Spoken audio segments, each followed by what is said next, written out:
As the former president faces more legal fights and considers another run for the White House in 2024, he appears to be publicly embracing the cult of Q, the QAnon movement, which is based on anti-Semitic, anti-Catholic tropes that have been around for centuries, but with some very modern, very, very crazy twists. Well, I don't know much about the movement other than I understand they like me very much. Former President Trump has long flirted with QAnon, but this illustrated meme he reshared last week with QAnon slogans and a Q on his lapel is one of his most brazen endorsements of the conspiracy theory. Even President Donald J. Trump put that on there, a guy wearing a Q pin, storm is upon us, patriots are in control. Hosts on this QAnon radio show celebrating. And that is the reason that you are all here, because you know the truth.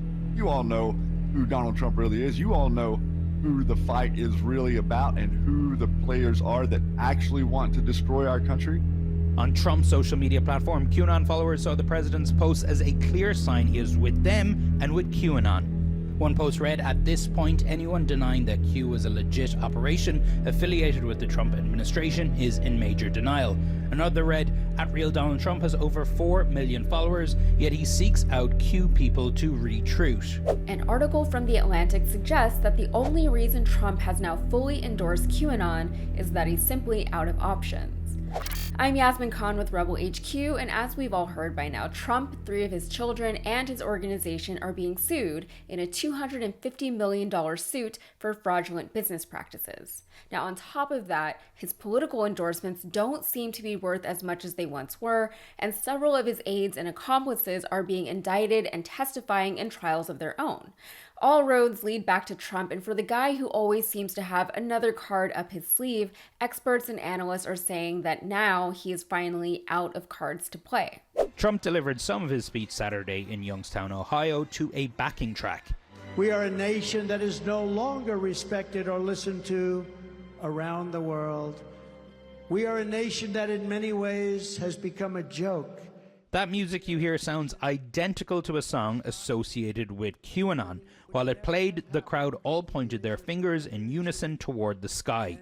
Trump's recent endorsement of QAnon at this very strange stage in the game seems to be the only option that he has left. And it's only strange in the sense that he hadn't done it before, at least not this explicitly. He's flirted with them before, he's made excuses for them before, and he seemed thrilled that they, quote, seemed to like him before. But he's never worn their pin on his lapel before, nor has he ever played their anthem at a rally while they all stood up and did this weird salute.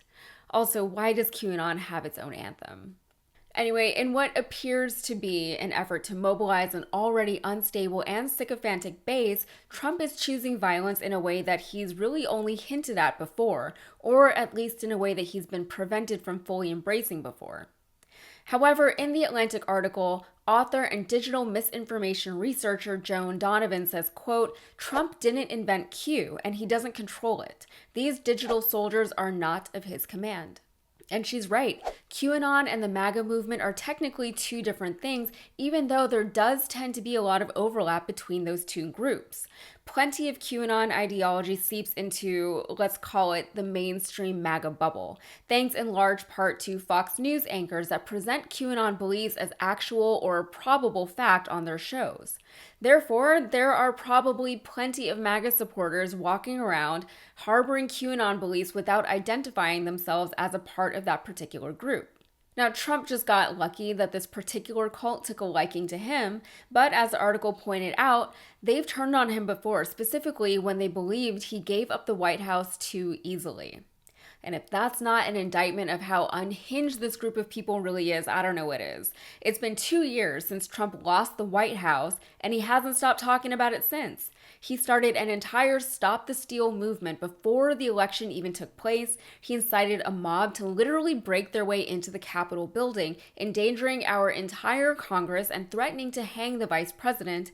He tried to bully state election officials into finding him votes or overturning votes for his opponent. And he's thrown every evasion and obstruction tactic he and his team can think of at the legal proceedings that are now being held against him. If that's not him fighting hard enough for QAnon's liking, what are they actually hoping for? What we've seen recently from Trump is different from what we've seen in the past. Prior to this, he would say he's heard of these QAnon people, he believes them to be great patriots. Now the message is directly one-to-one. It's no longer ambiguous. Well, certainly we are concerned about the QAnon phenomenon. The FBI has warned of the dangers of QAnon and its potential to inspire violence. What we have is a former president, potential candidate for the presidency of the United States, legitimizing what's, in essence, a cult. QAnon has been associated with bizarre claims about cabals and child sacrifice, but the slogans and symbols of QAnon have now become intertwined with Trump's lies about a stolen election. Now, part of me wonders if the people in QAnon know that they're in a cult, at least some of them. When their own logic fails them, when the words coming out of their own mouths are entirely someone else's, when they're at a rally with their arms raised in a salute that looks like, I don't even need to tell you what it looks like, do any of them stop for a moment, look at their hand in the air and think, huh, I have no idea. And this is just me talking, but cults have always been fascinating to me and to the world. They're a little scary to think about because we all like to think that we're too smart or too grounded or too original to ever fall into something like that. But the truth is we're all susceptible to groupthink and going a little too far with something a few too many times. Most of us probably, hopefully, have friends and family to pull us out of things before we get to that point. But sometimes all that's needed is a moment of weakness, a moment of solitude, a moment of feeling like you have no idea what's going on with anything. So anything might be at least possible. The people of QAnon think they're hip to something that the rest of us aren't, which makes them better than us. They think they're intellectually superior to the rest of us because in their esotericism, they think that they're the ones who are fortunate enough and intelligent enough to keep digging into the deep recesses of the internet. They're the ones who actually get what's going on in the world, and they're the ones who aren't afraid to see the world for what it truly is and to do something about it. They think we're as misguided as we think they are. And by we, I don't even mean progressives. I mean anyone not in QAnon. Now, what's interesting is that their slogan practically identifies the group as a cult, where we go one, we go all. It's not about solidarity with a movement. It's about diminishing one's free will and autonomy over their own thinking. They're not going to betray this group that they've pledged allegiance to, and any deviation from the group or its agenda could be detrimental to whatever cause they're actually fighting for. Many of them have already sacrificed people and relationships in their lives because they believe their sacrifices to be small in the bigger scheme of things. Everyone wants to feel like they're part of something bigger than themselves. And maybe that's the curse of humanity. None of us know why any of us are here, so to make ourselves feel a little better about our literal existence, we assume that there's a higher power or a higher purpose or a higher calling in our lives.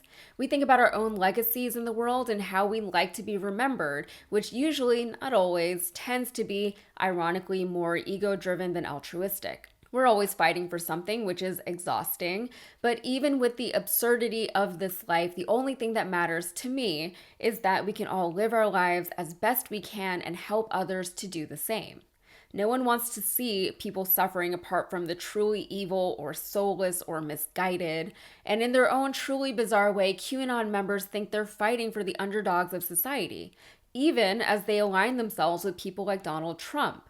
Even as they make threats of violence against minorities and Democrats, even as they make excuses for alleged predators and pedophiles while fighting against child trafficking. Now, my point in all of this is certainly not to defend anyone who subscribes to the beliefs of QAnon, but I think there's value in at least trying to understand people, especially when that particular group of people poses a threat to the rest of society and democracy. Know thy enemy and whatnot. And if you read QAnon casualties on Reddit, you'll read stories about how members of this group were once regular, average, contributing members of our communities who, for one reason or another, went off a deep end and couldn't be saved from drowning. They went too far out and they delved too deeply that they were beyond rescue to the point that their own families had to call it a loss. It never had to be this way, but as a nation, we shouldn't think ourselves so great that we are impervious to groups like this infiltrating facets of our society. Social media and the 24-hour news cycle certainly don't help, and the challenges our entire planet faces today are unique to those of any previous generation, if just in terms of scale alone. The problems themselves, though, are really nothing new. Trump's endorsement of QAnon doesn't actually worry me too much because I guess I agree with the author of this piece. It feels like desperation to me. It feels like a last-ditch effort by a man who is dying as a public and political figure. It feels like an ending because the movement he's now finally supporting openly is itself aimless and leaderless. Its roots were never firm, and its beliefs are entirely unsustainable within a group of people that is still attempting to function within the world. Besides, it's only just a matter of time before all of the allegations and cases against Trump actually amount to something real and tangible. So it just feels like a waiting game at this point. All right, that is it for me. Please like and subscribe if you got something out of this content, and be sure to follow me over on Instagram and TikTok. Thank you so much.